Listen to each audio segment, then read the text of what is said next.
Hello, I'm High Heel Knight, and this is part one of why my reviews are always spoilers.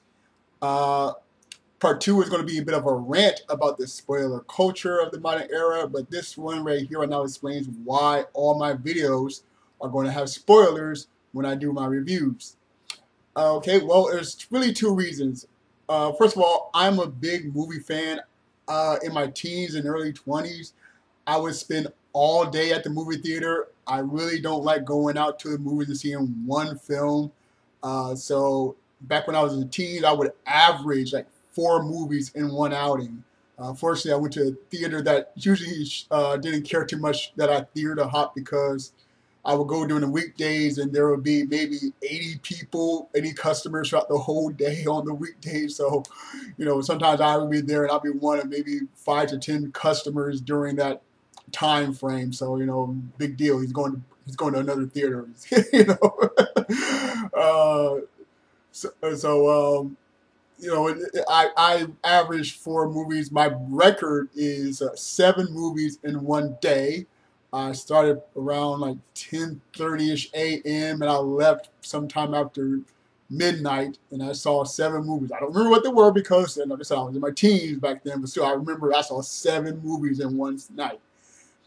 So, being a longtime movie fan, I know what I like and what I don't like. So, if I'm going to go see a movie, I really don't need the critics to tell me if it's good or not, or better, and if I should want to see it. That's what most people go to the critics for, to say, hey, should I see this movie, and get their input or advice.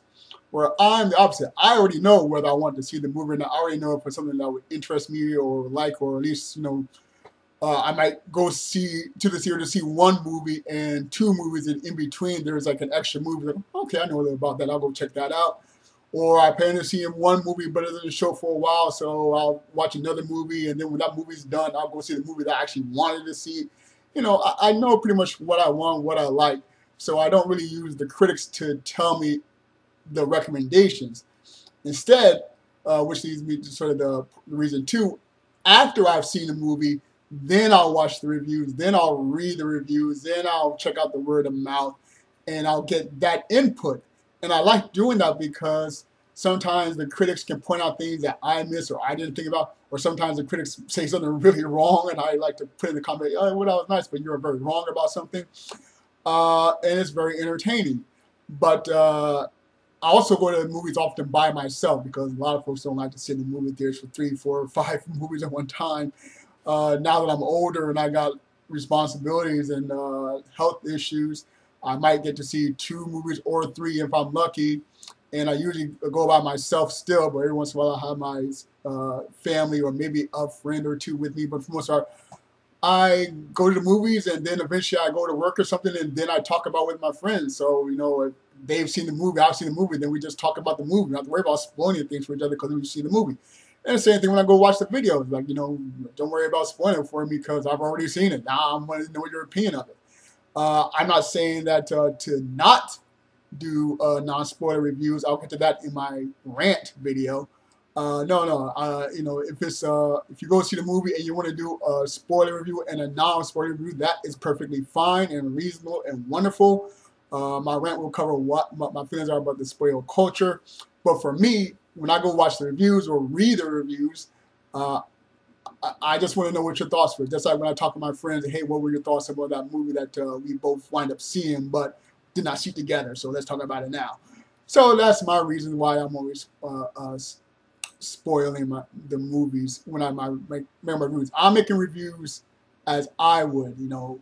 Hopefully you'll see the movie before you look at my review. I'm always going to have spoiler in the title, so there's really no excuse. If you click on my video and don't complain, oh, you always spoil the movie, you always spoil the movie. It's going to say right there in the title, spoiler somewhere in there. It's going to be called like always spoil reviews or something like that. The word spoil will be there, so don't complain when you watch my review or watch my comments or watch my rants. Like, oh, you spoiled this, you spoiled that, you spoiled that. It said it right there in the title. It's on you. It's on you. Okay. So yeah, I hope you enjoy my reviews when they come, and check out the part 2 which explains why I get frustrated sometimes with the spoiler culture that we're living in right now with 2015. This is when it's being recorded, October 22nd, 2015. Okay, I'm High Heel Knight.